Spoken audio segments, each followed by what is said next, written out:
Hello, everyone, and welcome to the Eternal X Wolfpack Paranormal Podcast. My name is Sean Ellis, and I am your host tonight. We have a great group of people on here tonight. They are from serial killers, supernatural, and murderers. And tonight we will be talking with them a little bit about everything. So let me bring on our guests. The first one we will bring on is Ms. Lee Brown. How you doing, Lee? Hey, everybody. Thanks for having me on, Sean. Thank you for coming. Next, we'll bring on Ms. Gwen Johns. Hello, Gwen. Hey, everybody. And then we'll bring on Mr. Blain Blain Rohan. Rohan. Hey, what's going on, everybody?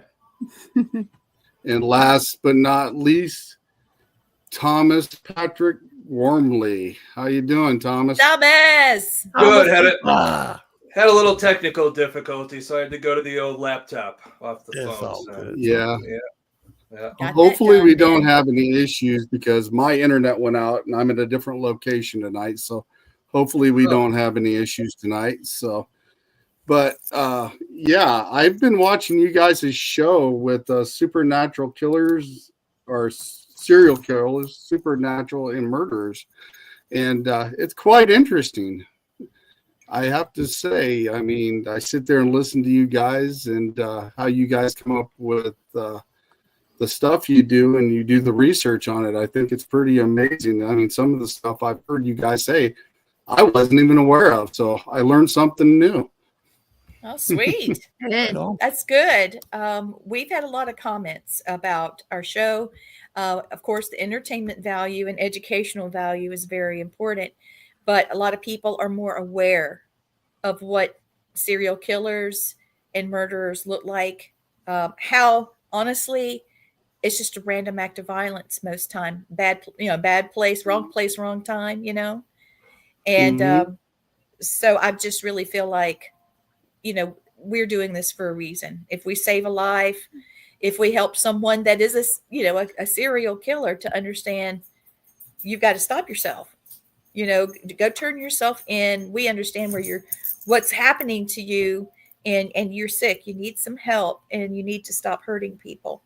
So, because we talk a lot about the victim, not about the murderer itself. We talk about all of the aspects.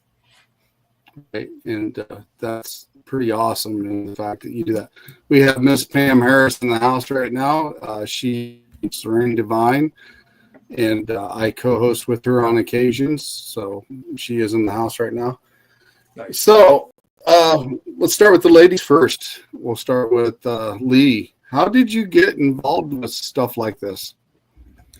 Well, I'm very deeply involved with the supernatural, but honestly, my one career goal that I really missed the opportunity.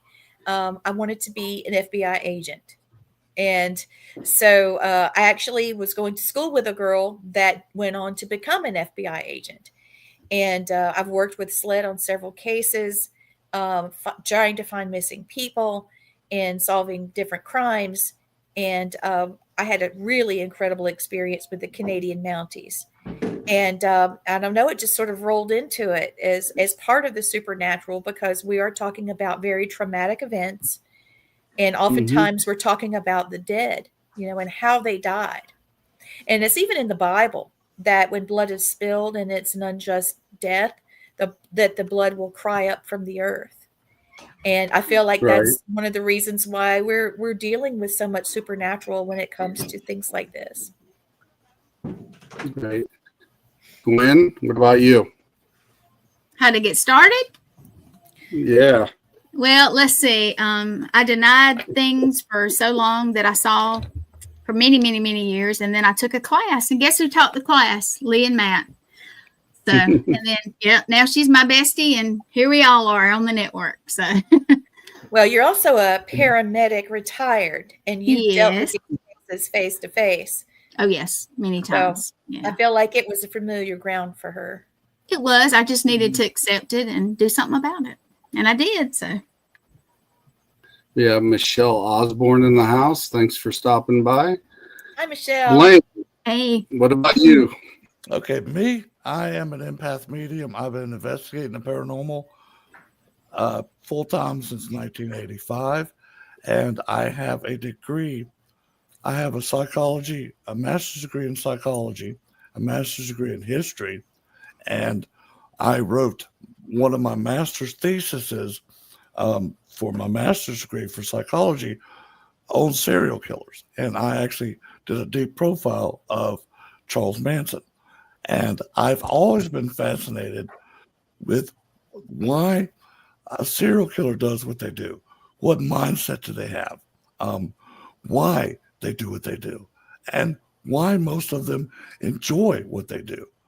And to me, just the brain part of it, I'm not really for all. I hate it for the victims that the serial killers had, but I want to know why they did what they did. And I want to help the victims of those serial killers, especially, I'll give you a prime example. When that terrorist roamed through New Orleans on New Year's Day and killed 15 people, I went to the spot where they were hit, and I transitioned all 14 souls because of the victimization that they still felt and the anger they felt and the scaredness. And I was led to get them crossed over, and I crossed them over. That's awesome. Like I said, if we can help anybody, victim-wise, victims' families, to help them get closure, that's why we do what we do with this show. Yeah, that's awesome. Last but not least, Mr. Thomas Gormley. How did you get involved? I've been involved in this for a long, long time. I've been involved with the paranormal since I was a teen. And it corresponds with each other, you know, the paranormal and true crime, serial killers. It's all that mystery. But I retired from the state of Florida. I was a law enforcement. I was a criminal behaviorist, and I profiled inmates in case something went off or anything like that. We used to have to read their mail to make sure nothing was going on. We had to interpret the way the words were. So with that, it became a passion of mine after my retirement to profile historic serial killers. And I happened to meet Lee up in Massachusetts, and we went over a case for me to help her out, and we just bonded very quickly. And then I got to meet the rest of the crew. And I don't want to say, I think I might've been the catalyst for the show, you know, just us talking before and say, hey, we got to do a whole show on this. And it's been taking off. I hear it's been getting good ratings, but again, like we said, we have to teach. We're teachers. All of us are teachers. We're teaching people that watch this, if they're parents, what to look out for with their children to keep this from possibly happening. You know, like I said, you could overparent or underparent. You know, there's no book on how to parent, but you have to be there for your kids, and you have to be aware of what's going on. So we could try and avoid this in the long run and not have to deal with anybody that goes through those traumas to become this way. I definitely agree with that. I mean, when you go through a traumatic experience like that, it does alter your way of thinking and your mind if you don't have the right guidance and the people around you to keep you on the right track. It can get very dark and demented, I guess would be a good word to say. And if you don't have those people around you to keep you on track, it could be very, very detrimental. I will definitely agree with that. We all got a question here right off the bat. Miss Pam Harris already asked one question to Lee and about teaching classes. And this was Lee's response here, if you did not see Pam. Also, we have another question by Pam here to Mr. Blain. It says, Blain, do you think every serial killer has a different kind of mental chemical imbalance? Miss Pam, I sure do, because I think it has something to do with the brain structure. If you want to get technical into it, there are certain parts of the brain that serial killers have been noted by science that they do not have certain things in certain parts of their brain like normal people do. they have an abnormal amount of cells in the frontal lobe, and some doctors I've even thought that maybe that it was because of a head trauma as a child, but a lot of them know it's just a chemical imbalance. It's environment, it is nurture, it is nature that turn these people to what they do, and most of them have no remorse at what they do. They actually compete with other serial killers. They want to have a higher body count than the person before them had. And it's like a weird competition they have. It's like two football players that want to get the higher paycheck at the end of the year because, they thought they did better than the other guy did. Serial killers are no different. They go into it like they have a need and they have a want where they cannot stop themselves.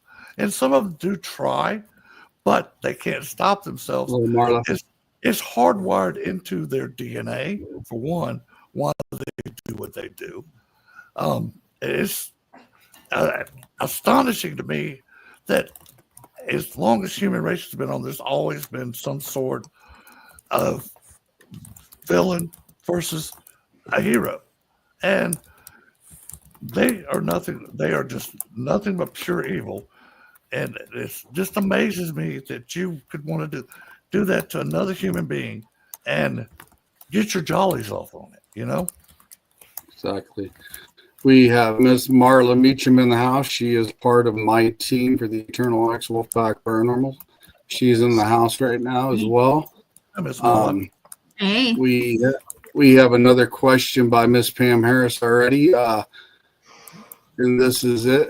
It says, Triana. Lee. Yeah, just call me Lee. Lee, can you explain what you teach and how does someone sign up? Yeah. And I help teach the class too with her and Matt. So Here we go. I just sent her a message back. Okay, so I teach on various topics. We're talking about the classes at Piedmont Technical College. So, yeah, I see that she had asked me to explain and how to sign up. Okay, yeah. Right now I have the classes listed on Eventbrite because Piedmont Technical College in Greenwood, South Carolina, there's a staffing change, and the lady that normally with adult education that puts the class on the website is no longer with the university or college, excuse me. So I'm waiting for them to get it connected. So I just put it on Eventbrite right now. But this class I'm teaching your psychic connection, and we're going to talk about how I think that it's going to be really interesting talking about how different religions and different cultures, belief systems affect the supernatural hauntings that they experience. And as a paranormal investigator or a psychic medium or a medium, what does it take to be able to connect with these, deceased family members and to help people? Because not everybody has the same belief system, and what they take in from a paranormal experience is very different. So, we're going to talk a little bit about that. We're going to, tap into a little bit of theology, of course, of different religions, but I think that's fascinating. And we are going to talk also a bit about cryptids because, they are connected to the supernatural world and are able to somewhat, if you see a spirit or like a spiritual apparition, or it doesn't have to be a person, like a human spirit. It could even be a nature spirit that's created naturally by nature, whether it's a seasonal creature or whether it's a cryptid. Shortly after, another thing will happen because they always follow each other because they're interdimensional. That's a topic that we will dig deeper into. And we'll discuss also epigenetics, which is the communication of biologically communicating with our descendants knowledge that we have. And it's been scientifically proven that this does exist. And when we say our children are smarter than they were when we were kids, it's true. It's very true. So I really feel like that affects the serial killer murderer side of the brain, because if there's a trait of either abuse or lack of feeling, or there's narcissism built into someone's personality, it's going to affect the offspring. Not just nature, but also the environment, the nurture, nature versus nurture. It's a little bit of both, a lot of both. So to break that pattern, it takes quite a lot. And we deal with spirits that were serial killers, whether we realize it or not. I've had several. One was a guy that raped and murdered a lady on a farm, and he was hung, and he was still living in the location. He didn't want to go to judgment. So he was just absolutely terrorizing the family that bought the farmhouse. So having to deal with him in spirit was no joke. I have myself dealt with some pretty harsh spirits as well, so I understand exactly what you're talking about with that. We have Mr. Raymond Newsom in the house as well. Thanks for stopping in. All right. I'm going to ask a question to Thomas here that's kind of always had my interest, and maybe he can answer it best for me for the situation. You being a profiler, do you believe, or what is your theory on attachment and how people change in order to do what they do or become a killer? Do you think there is an attachment to them, or is it just something that's tragic that's happened in their life? Well, a lot of it, the psychology of it, sometimes it could be supernatural, but in the case of the science behind it, a lot of the serial killers, they have a lot of trauma growing up. They go through being abused, anything like that, and that frames their mind. So as they get older, that's their thought. And a lot of times, like Blaine was saying earlier, the head injuries, the prefrontal cortex and all that, and how that affects, how your empathy is for other people and those types of things. But we always look at it, there's pattern in all serial killers from trauma and all that other stuff. But scientifically, we haven't pinpointed yet what the fingerprint is of serial killers or any murderers. What is that one thing that made their mind twist? We all have trauma growing up. We all go through it, but what makes one a serial killer over the other? That's the chase. It's just like the paranormal. You're never 100% right or wrong, but the mind of a serial killer, you're never right or wrong. There's a pattern, just like in the paranormal. That's why these intertwine so easily for all of us. And what's funny too, Thomas, is like you could have a person that had a horrible traumatic thing growing up, or you could have a person that had a normal upbringing, family there, father and mother both still married, all that stuff, and they still turn into serial killers. So there is no definite thing, because you could be from the nurture or the nature, but you have serial killers that are experienced both. And that's what we want to try to figure out, why somebody that never had a traumatic experience, but they thrive, like Dennis Rader was the one. He had no traumatic episodes his whole life, but he was a damn serial killer. And that's where we miss. All right. You could be brought up perfectly fine. Like I was saying earlier, you could be overparented or underparented. All right. It's with our youth nowadays. Our youth learns that everybody gets a trophy. Yeah. If you don't know how to lose, when you get older and losing comes in, you don't know how to handle it. You don't have the presence of mind to get through that. All right. So that's kind of what I look at on that nowadays. Yeah. I know as Gen Xers and all that, we just left us out for our own devices, and we had to learn those things.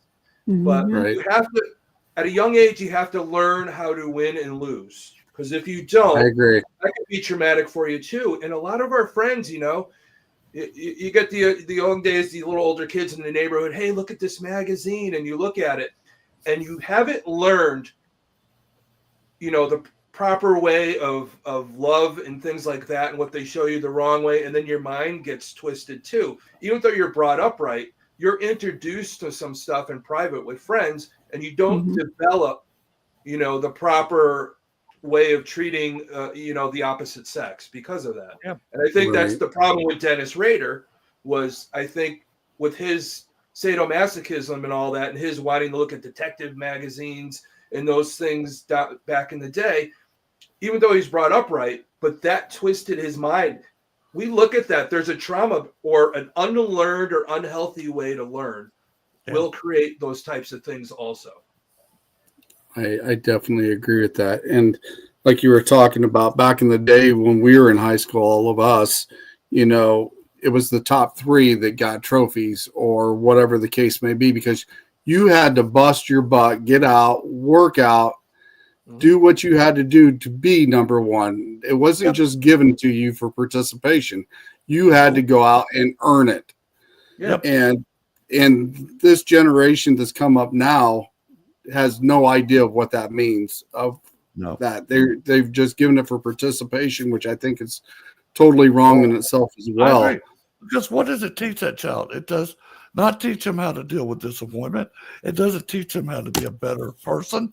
I know when I used to lose when I was a kid, I hated it. So it made me try 10 times harder. I knew, okay, I wasn't fast enough or I couldn't throw for enough. I went and made sure I could run faster. I could throw better. I could catch better. I improved myself because I didn't like that taste in my mouth of the defeat. So I made sure I went out there and busted my ass. Exactly. Well, I was one of those top 3 people where I earned that trophy. My dad, Right. well, my dad probably would have hit the coach with a trophy if he tried to keep up. He would've. Sorry, man. You are a trip, man. But he's right. Yeah. Yes, Dad. Us growing up and all that, I think personally as humans, if we don't make a mistake or we don't lose sometimes, we don't have the ability to learn from it. No. And when you don't learn, you keep making the same mistake over and over again. I'm going to tell you one thing I always tell a lot of people when I give like motivational or anything like that. Einstein or Edison, when he was creating the light bulb, had to try over 10,000 times. He never quit. He learned something new each and every time until he got to that point. So until you make mistakes and learn how to, either let the mistake take hold of you and have problems or learn from it and make yourself better, whatever that better is. Not all of us are created the same, but you need to make your own individual self the best you could be. And that's what it comes from. Exactly. Like you said, you got to be your best you. Yeah. You can't be the best. You can't be the best for Lee or Shane. I think it's going to be the best for you. I think the fact of losing and being able to adapt on your own to make it to where you want to be number 1 is the motivation behind that.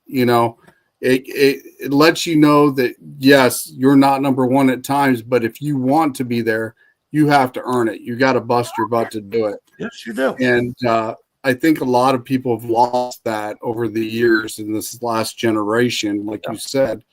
And they don't know how to cope and deal with it. Like you said, they don't have that capability of doing that. So it gives them a whole different aspect and look on things compared to our generation as well. Yeah. So we've got John Mariner in the house. Thanks for stopping in. Hi, John. We have a John. question here. It's like, Thomas, do you do profiling for a living? That's my dream job, and I've always been weirdly fascinated with serial killers. Pretty sure I was an FBI agent in my past life, and that comes from Dobbins. Probably. In a past life, I was Thomas Bond. So when we've talked about this, he's like the godfather of profiling. He's the one the doctor that profiled Jack the Ripper before profiling was a thing. Now, profiling is not a particular job, just so you know. It's part of a job. Being a criminal behaviorist, forensic psychologist, those types of things, it's just part of it and all that. It's part of what we do. It's like somebody gets fingerprinted or something like that. It's a fingerprint. We're profiling. It's a way of looking at information and looking at data. a lot of times people, they hear profiling, oh, that's great. Back when I was doing it, I was looking at data all day and all that, trying to come up with stuff. It's a matter of a frame of mind, seeing patterns and trying to figure out, you know, what the next move is for that particular person. And me working in the prison system, if anything happened in that prison, I want to figure out whoever's involved. I have to figure out how I'm going to calm that situation by the profile of the data that I've received from medical doctors or anybody that's dealt with these people in the dorms or anything like that. But it's the same out here, just outside of the prison. It's the same thing. People are all the same. A lot of them fit patterns, and you can pick up on it. And I wish it was a particular job, but it's just part of the job is what it is. Yeah. Mm-hmm. And to answer Pam's question, yes, Pam, I have worked with police several times. I'll give you a case that I worked about 2 years ago. This young lady disappeared from a gas station just northeast of here. Well, I picked up on the young lady strongly because she was, her spirit was very strong. And I kept getting the number 22 over and over and over again. And I finally saw there was a county highway 22. It was 2.2 miles from a church with the address was 2222 County Road. And they found her 22 feet off of the highway. Wow. And this is more. They stole her car and took it to Montgomery. They parked it in a apartment complex in spot 22. Wow. Yeah. And it was funny because I picked up so much the case. I actually got interviewed by the police to make sure I wasn't the one that killed her. I called them because a good friend of mine works in the Montgomery Police Department. And I told him, said, look, dude, I'm picking up all this weird stuff on this girl. And he said, okay, what are you picking up? And I told him this, and this. I said, you can find that girl in the next county over, look for County Road 22, go 2.2 miles. There is a church on your left that is number 22 on County Road 22. I said, go 2.2 miles from the church, walk out in the field about 22 feet. She's laying there covered under leaves. And I actually got asked by them, how do you know this? I said, look, I'm an empath medium. Spirits tell me things. I said, for one, I would never hurt a soul because I cherish people and I want this family to get closure to find out what happened to her daughter. And so that's how I got that case. That was just one of probably 500 I've done on missing person cases. And I've been to probably 100 crime scenes over the years or more, walking through with police and tell them what I pick up on in the locations. Sometimes for people that are really squeamish, they don't want to hear a lot of stuff I have to say because I can't help it, but I go into details like they stabbed her 47 times, or look behind this chair or this couch and you'll find blood stains or blood spatter, or you'll find semen, or you'll find sweat, or you'll find something. And I guess I've been luckily that the Great Spirit saw to give me gifts like this, and I embrace them. But yeah, if I can help a family out, and I know it's hard. It's hard to tell a mother, okay, your daughter was stabbed 22 times, you know, or and that your daughter suffered, and the men that did it laughed about it. Yeah, well, I tell you what, they didn't laugh when they were caught. They all three cried. So, yeah, exactly. It's so. Go ahead, Thomas. It's so important what Blain's talking about. All of us are involved with the paranormal, but also what he's talking about. Our gifts help people have closure. Us talking about what we talked about helps people look out for stuff so they don't have to have that closure for a loved one. You know, I've been doing this for a while, and a lot of people, it is weird because Blain might have been blamed for that. my knowledge of serial killers, people look at me as like, geez, you must be a serial killer. You know so much, you know, and you get the same stuff. And again, I would never harm a fly. My main goal in life is I never want anybody to go through this. And, yeah, you're right. We put ourselves in their mindset. Yeah. And actually, I myself, I will actually pick up on a serial killer's brain, and I will pick his brain till he won't let me do it no more. I try to find out every detail I can why this guy or woman is doing what they're doing, what thrill or pleasure they get out of hurting this many people, and would they like that done to their own family members? You know. I'm from a totally different perspective than these two. I was a victim and was missing for 2 weeks. I have no idea how I survived or why, none whatsoever. I should be with the other people that died. I hope that I'm earning it. I hope there's a reason why I'm here. I certainly have done my best. But I try my best to use the energy of the brokenness that I had after what happened to me. I try to use that with in a spiritual manner with people that are deceased to take away some of that pain, because they spend so much time still trying to express how much pain they were in. And I can meet them with that and say, yeah, here's mine. Let's look at this. I'm with you. I feel this pain. And you know, the saying of bearing your friend's burdens. Well, here I am, and I'm doing that. And somehow within that love and the desire to heal someone and help them, somehow it happens. Somehow. And because, see, first of all, I'm Native American, so I'm going to have a little different outlook on this, okay? But souls can get lost. Okay, they can get all torn up in the mix of things, and eventually, it cannot be so great for them. The energy that they have coming from their existence when they're killed, it puts them in a very negative spin, and I don't want them to be caught in that negativity. And this is something I'm just going to state, and I hope you guys can handle it. But based on my belief system, there is a type of soul trade and soul possession. And these serial killers like to still control souls of people in their afterlife, and we have to free them. One situation in particular that's happened many times, Blain, we did it several times in Alabama. Gwen, we've done it. Where there were there's been situations. Yes, Thomas, we haven't had a chance to, but this coming, our time is going to come. Yes, it is. Yes. But where we're looking at people that were formerly slaves.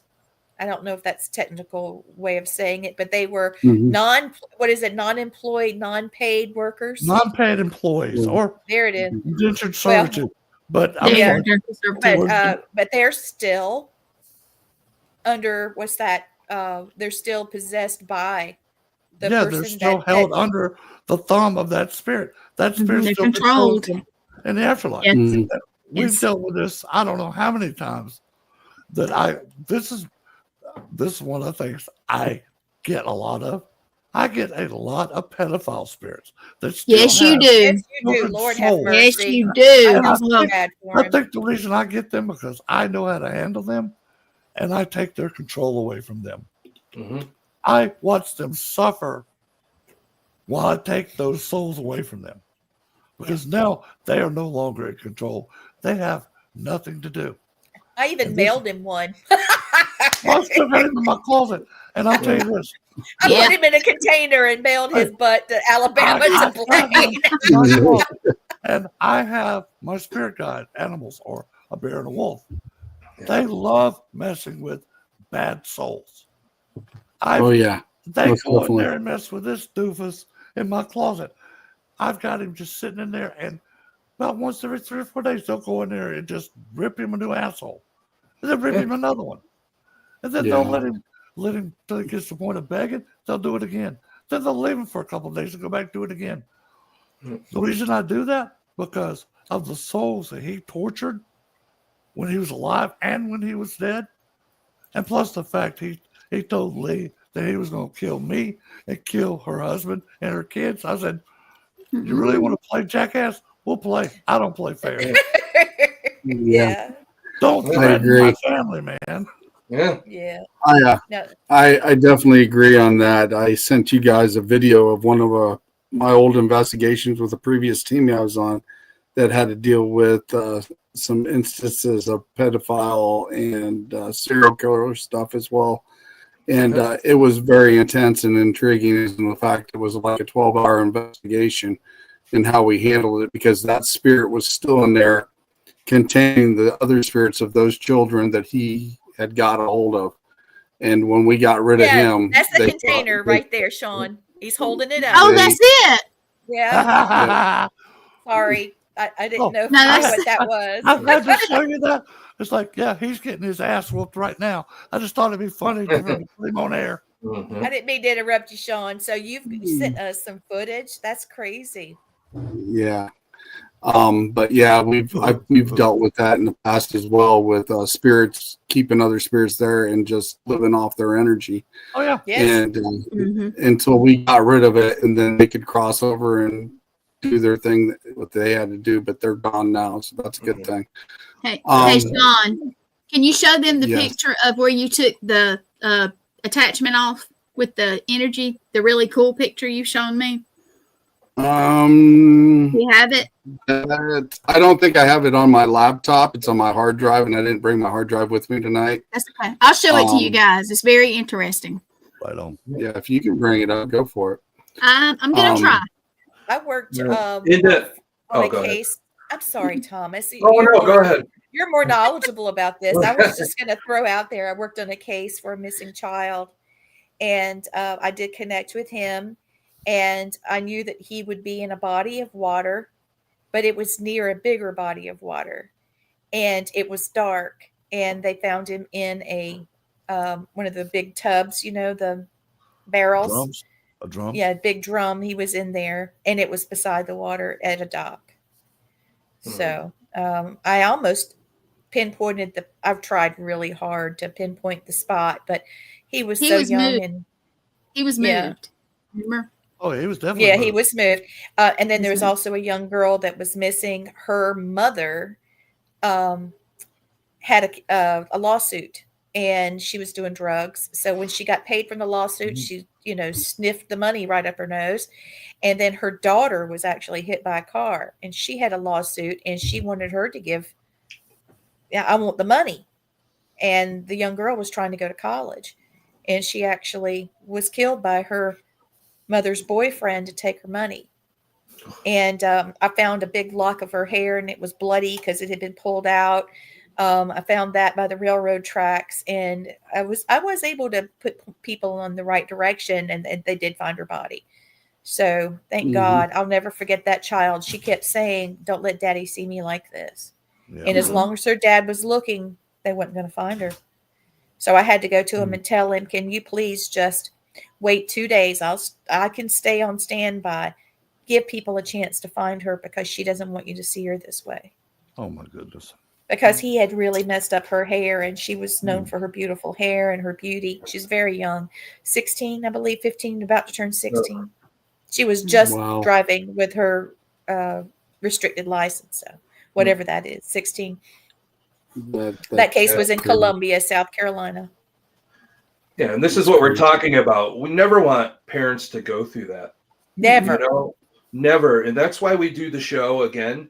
But the thing Blain was talking about, and just these evil people that are in spirit now and all that, just so you guys know, and we'll talk, in the shaman world that we talk about, when you die, you die pure. But if you have that trauma still there, it becomes part of you, like a shadow that's attached to you.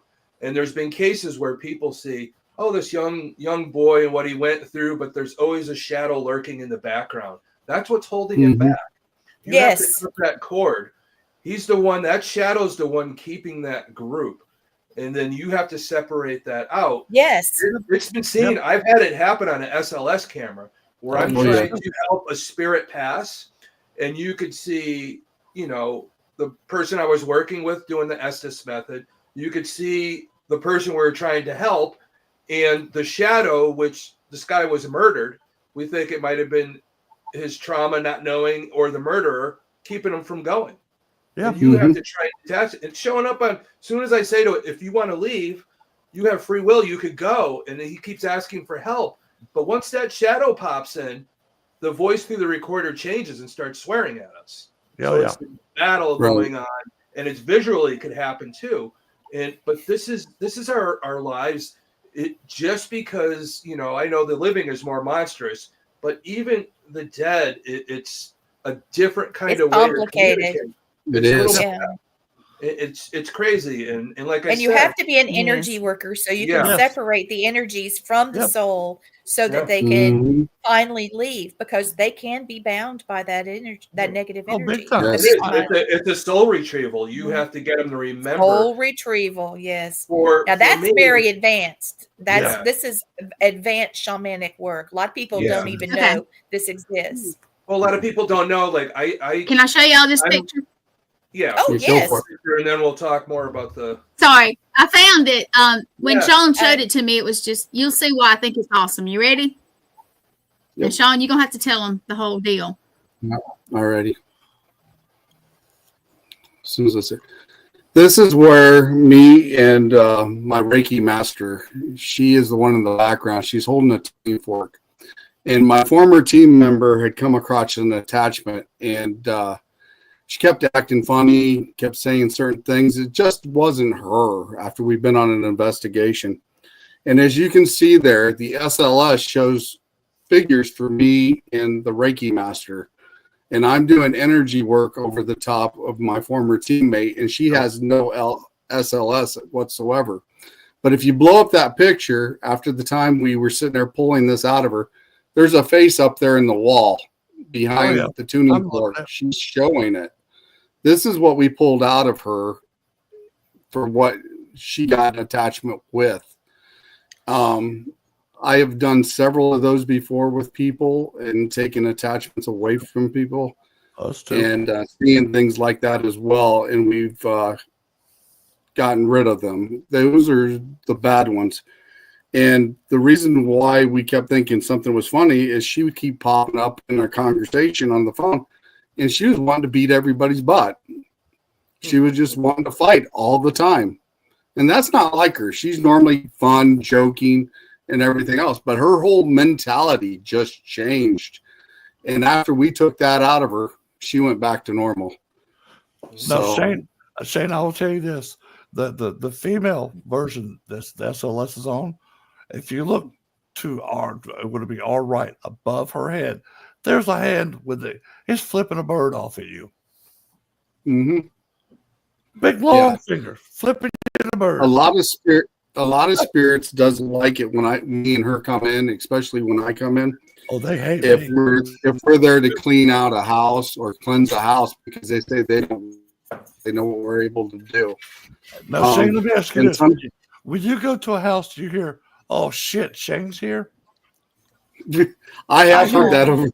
I get to what the fuck is Blain doing here? Oh, fuck. I have heard that several times, and I've heard. Dude, I think it's hilarious. We don't like you. We don't want you here, and etc. And they know why we're there, because if they don't behave, we're going to make sure they leave. I think my favorite is they said, "You're supposed to be guarding the house." How did he get in? I'm like, I walked to the front door. Then they get shocked that I can hear them and see them. They're like, oh shit. He sees us in here as we're fucked. It's hilarious to me. I've seen that. Remember when we cleared that one house years ago? That was hilarious. Oh my God. I can tell you that when I met Thomas, we were in a place that was haunted. And when I would talk to him, I could tell the energy around the two of us was completely clear. Oh, yeah. It was like being in a pool of clear water as we went through. I don't know how else to explain it other than I see colors of energy. And this was like a crystal blue. and it was completely around us like a bubble. And everybody else, there was a lot of gossiping because it was a conference, blah, blah, blah, blah, blah. And none of that was touching us. And we were having an intellectual conversation and we were completely at peace. Yep. And I know that he developed that as a police officer and the things that he did, learning to handle these cases. I think it's one of the best shields I've ever seen, because it's not intimidating.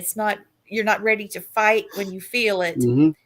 But it's, I'm not going to be, it's like walking with authority. I'm not going to be upset by this, but you're not part of my life, and it's just, it's just an open shield, and it's really comforting.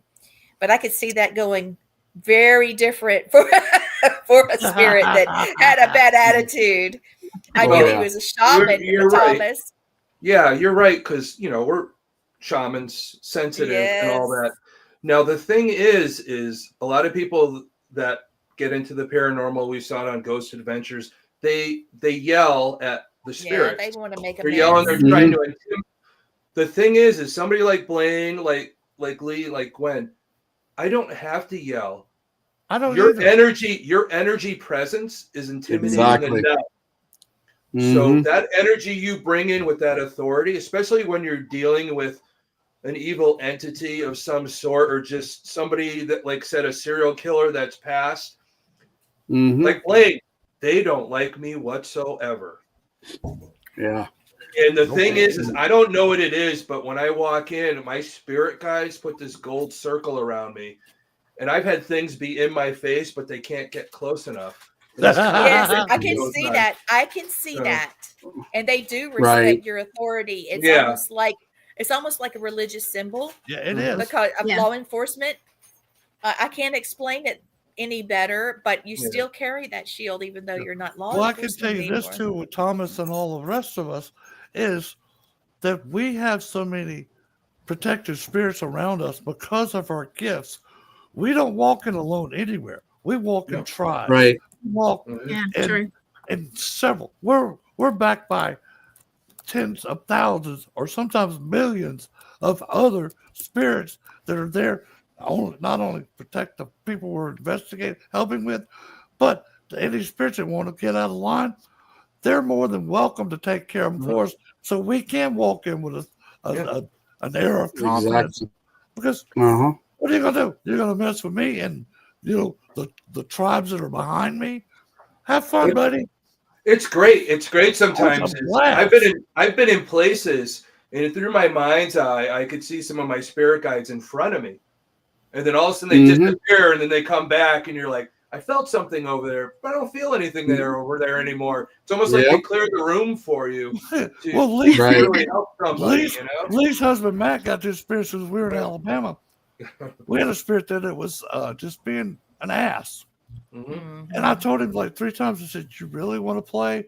And as soon as all I said was the word tribes, Matt said there was like thousands and thousands of tribes that just rushed past us into the house. Yep. I remember that. I think that a lot of people that are listening and watching are interested in how they can help police, law enforcement with missing people or help solve a murder. And if you don't mind, since these are things that we have been focusing on, do you mind if we talk about it a little bit? Go for it. All right. Is that all right with you, Sean? Yeah. Okay. So the first thing I'd like to throw up is that lots of times when I have talked with law enforcement, it's because they are at a standstill. And they're looking for leads to follow. They don't want the case to be a cold case. No. And sometimes, what we have scientifically is not enough to solve a case, although we're a lot better off than we used to be, a lot better off. And the databases that are being created are helping us greatly when it comes to different types of shoe tread, different kinds of tire tread, how insects develop and the larva to this stage and that stage. And, there's just been so many things that have given us a new way of looking at things. Okay. But sometimes we still don't have a lead. Mhm. And so, like what Blaine did with the number 22, and he was able to give them he gave them some seeds, some leads to follow. And then it started opening up. Whenever I found that lock of hair that still had the scalp, I'll never forget that poor child attached to it. This was in Colombia. This was a horrible case, but that gave them a lead because they thought she might still be alive. And when I found the amount of blood I did, and then that they knew, that it was a part of this train track, and it wasn't in the pond where we were initially. And everybody wants so badly to help these children or these people that sometimes you could go down a rabbit hole pretty quickly. So yeah, so I thought that would be one thing. And sometimes getting a fresh set of eyes on what's the word I'm looking for, something that might be overlooked. Yeah. If you're getting if you're getting an image in your head and it's like, wait a minute, did you see a guitar anywhere, or guitar strings? Was there anything like that, or music for guitar? Wait a minute, at the scene, this one and that, who did that belong to? Did anybody play music? And then the next thing you know, they're looking into somebody that had been in and out of there, people didn't even know was there. Yep. Yeah. That's right, Lori. Lori's saying that police departments don't want to work with some people. That is true. However, sometimes you have to look at certain people that are more established in a case, that have a lot more of experience, that are facing a roadblock, because sometimes these cold cases can be broken based off of just a little bit of lead. And also sometimes there's a scientific skepticism. I'm aware, because they'll say, no, that's not the case. We've got this and this. Could you look at that again? Can you just be patient and let's look at that again? And then they might find out that there was a thumbprint on top of a thumbprint, and it was leading to someone else, like somebody else pressed, like in the Charles Manson case, at that door, at that gate, the police officer hit the button and he put his thumb over the top of the thumbprint that would have broke the case wide open. Now we can separate them. We have science. We can do that. Just take the police officer's thumbprint, match it over it, and then just like removing the background in a picture now. But sometimes mentally that's the case. Yeah. And just looking at it a different way is the way to go. Sometimes you have to work with the family and not the police altogether. And if the police, well, okay, it's important. You were talking. It is important working with the family, especially on a lot of these cases. So, and you get more of that. But what we talk about, being shamans or anything, feeling what's going on, we all have frequency. Even the spirit world, we all have frequency. Yeah. Us as seers and all that, we follow that frequency.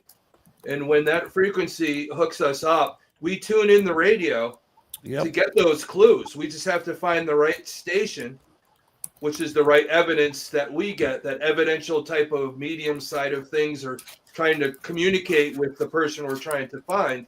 That's really how it works. We're all a frequency. It's about picking up the frequency of another person, whether they be living or dead. Even if the person we're trying to find is dead, they're still giving off frequency to us. Sure, it's an SOS. Yeah, it's an SOS. You think about this, okay? Scientifically, everything is energy. Energy never ends, never begins, it never goes away. So we're big energy fields. So energy is a frequency. That's what we do. We pick up on the energy frequency of that lost person, or that spirit, or even a human being sometimes. Yeah. But that's even when we communicate. We're like the tower. We're the tower of light. We're that, the seers, us, like what we do. And when that frequency sent out, that SOS, they're going to find that closest tower, the one that's hearing at the moment, to help. They said, this person can help me. I'm going to their tower. And then we have that need to help. And that's what we do. So it's in my mind, we try and complicate things sometimes, but to me, it's simple. I'm a beacon of light. Yeah. What I do as a shaman, I help the living and I help the dead. That's it. It's completely done after that. Anything that happens around me, I love it. It's great. But my main focus is the living, to console them and the dead. They give me their frequency, why they might have passed, what their trauma is, what's holding them back, and then I communicate with them. And a lot of people say, oh, I sent them to the light. They're not going to the light, all right? I want to take that away from people. The light they see is when they first die. It's that flash of light that, oh my God, I'm dead. I'm separated from my body. Right. When you have somebody in trauma, to be able to help them, for my spirit guides, they tell the person, call my name. Yeah. It comes through the spirit box, my name, a divination device. It says my name. I know I need to help somebody. And that's what I do. But the thing is, I have to take that trauma, hear their story, and then I ask them, you have free will. I want you to picture yourself in the best moment of your life. What is that? And I had a spirit say, I love daisies. I said, I want you to picture you in a field of daisies. Yeah. And she did. She says, oh, I see the daisies. Oh, I see. She passes. She goes to the next plane. Yeah, That's how you do similar. it. Yeah. I tell them, I was like, what was the favorite thing you did? What was something that made you laugh? Or something that your kid did that just tickles you every time you think about it? Or something your kid did that pissed you off? It doesn't matter, because you can make it work from both ways. Yeah. Yeah, that's what it is. People complicate too many things. All we have to do is, in the spirit world, listen to their story. Hear it. Don't listen, because we could half listen, whatever. Hear it. Once you hear it, and you could bring that peace to them and show them a happy time, they'll leave. We can't force people to leave. It's the same thing. I could tell you to quit smoking, and until you make that decision, it's the same thing with the dead. I could give them the right words and all that until they're comfortable, and we put them in a comfortable situation. Then they'll make that decision to pass on. But I don't make anything pass unless I really, it's agreement. If I don't hear them call my name, they might want to stay here. They might be happy here. I'm not going to make something leave. It doesn't want to leave. That's another way of creating a word. Shane, I want to say thank you for having me on the show. I do apologize, but I got to step out, and we will be on the air tomorrow night at 8 o'clock Eastern time with more of serial killers, and supernatural. Thanks, guys, for having me on. Bye, Blain. Thank you, Blain, for coming on. Tomorrow, Blain. Yeah, it's like I said, I've had shaman classes for about 1.5 years, and I've dealt with Reiki and some stuff like that as well. So I understand to translate the difference between the good energy and the bad energy, and to be able to help the people that need it. I actually just had a case here Friday night that I had to go help somebody. They had an accident in a vehicle, and the person that they hit, it was a freak accident, and they kept showing up in their car. So I actually went there, got into the vehicle, and had them come sit in the vehicle with me. And we got out our Ovilus and started talking to them and stuff as well.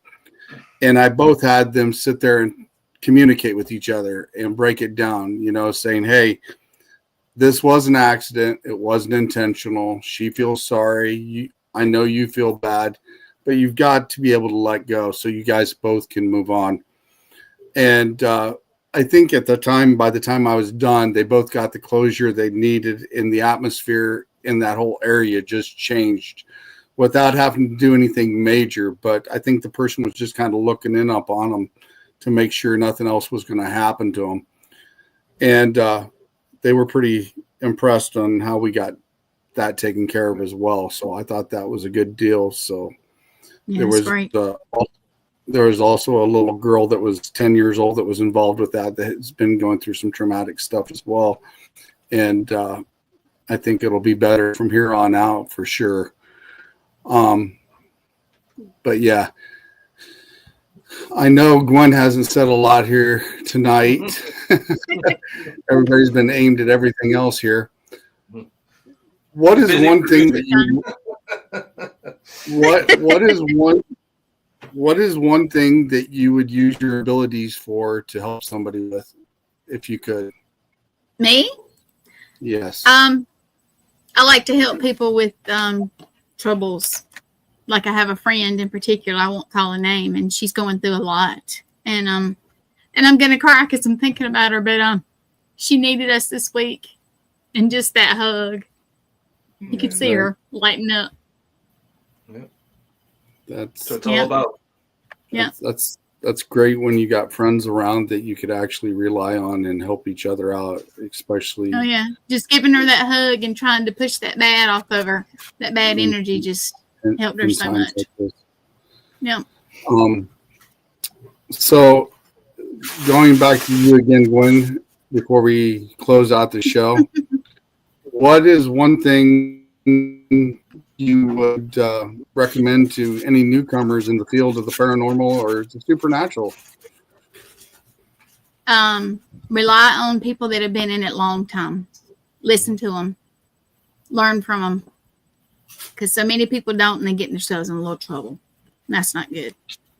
So rely on folks that's been there a while. Miss Lee, what about you? Love conquers all. It doesn't matter what you've been through. It doesn't matter what pain you're carrying, what memories you're carrying. Love is always stronger, and it conquers everything. Thomas? I always tell people, when you get into this field, everything you do, like I said, is simple. It's all about intention. Mm-hmm. What you give is what you'll get back. So, I think that's very important for people to know that. I definitely agree. And one thing I will say out there as well, what you manifest, what you speak is what you put out and what comes back to you as well.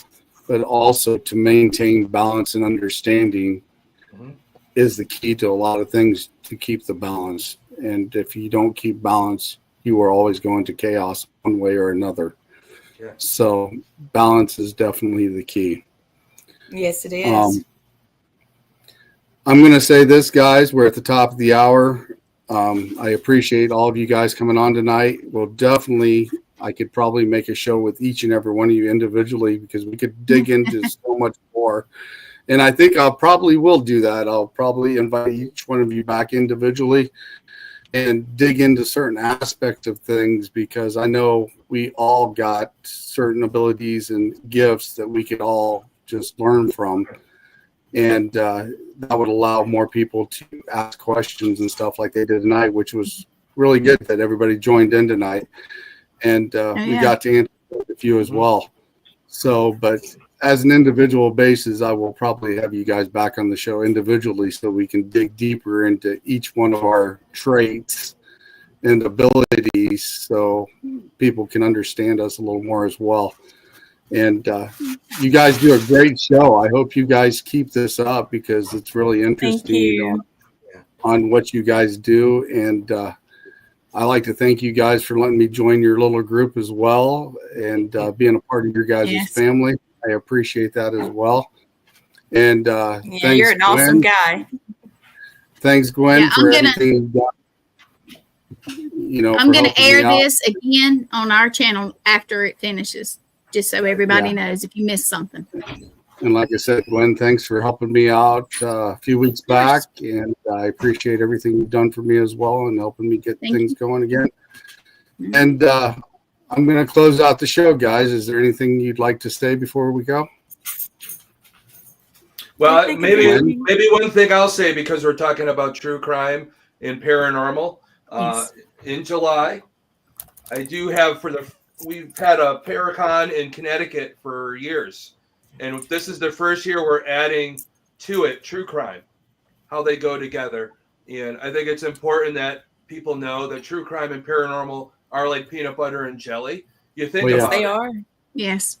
DeFeo killed his family. Now we have the Amityville house. The Basilica murder house. There was a murder there. It's haunted. Just like we're going to be talking about tomorrow night. Lizzie Borden house. The Lizzie Borden, but tomorrow, the house in New Orleans. Madame LaLaurie Mansion. Yep. what happened there, a crime. That's a nasty mess. Yeah. Ooh. So make sure you And tune in for there's that one. so many souls still in captivity with that whole thing. Yes, Soul, it is. there's a soul market where these spirit. It's a whole thing. We'll get into that if you ever want to have me back. True crime, supernatural. Well, we're definitely going to have every one of you back. That's definitely for sure. Because I know me and you, Lee, we've got a lot in common with Reiki and some other stuff. Yes. We can dig into that side of Thomas things. too. Yeah. And I know me and Gwen have a lot in common as well. And she's been co-host on my show here as well before, which I appreciate that as well. You're And welcome. we've got some things in She's common very we can interesting. talk about. And I can definitely get in here with Thomas and pick his brain on a lot of things because he kind of thinks like I do. I seen one of his little things he posted on our chat, and I was like, I had to think twice of, do I really want to answer this? but I totally understand where he's coming from. So I think me and him are in the right frame of mind when it comes to thinking about stuff. So I think I am the glorious weirdo, so you know. So we're all of us. All of us are.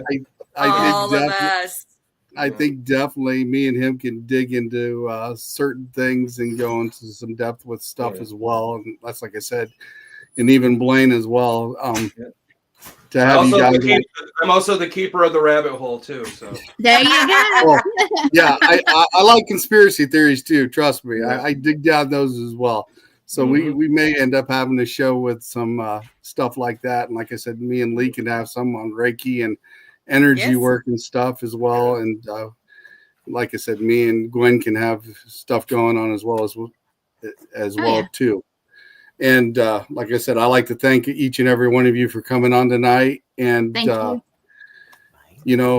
me be a part of you guys' team and your little family as well. I appreciate that very much.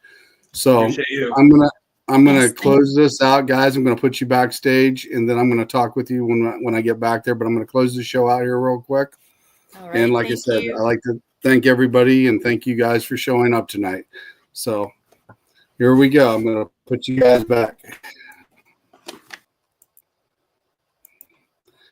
Yes, that was Lee, Gwen, Thomas, and Blain. Those guys do an amazing show. Go check them out tomorrow night when they're live on their podcast. They do a great job, and they really get into some detail about murders and supernatural and stuff like that. They're really interesting to watch. So definitely go check those guys out. I also like to thank each and every one of you for showing up tonight, asking questions, making some comments, asking questions to our guest as well. That's great. And I really appreciate all you guys who support the Eternal Ex-Wolf-Pack Paranormal and the team as well. We will be having investigations come up when it starts to get warmer. I am not going out in the cold. That's definitely for sure. We're going to be revisiting a few places like Steel Dam up in Rock Island, Illinois. We will definitely be going back up there, along with a few other places as well. So with that being said, we will let you go. And next week, we will have Miss Lynn Monet. She will be a returning guest, and we will be talking with her next week at 7 p.m. Central Standard Time on Sunday on the Eternal Ex-Wolf-Pack Paranormal Podcast. Have a great weekend, everybody, and we will see you next week.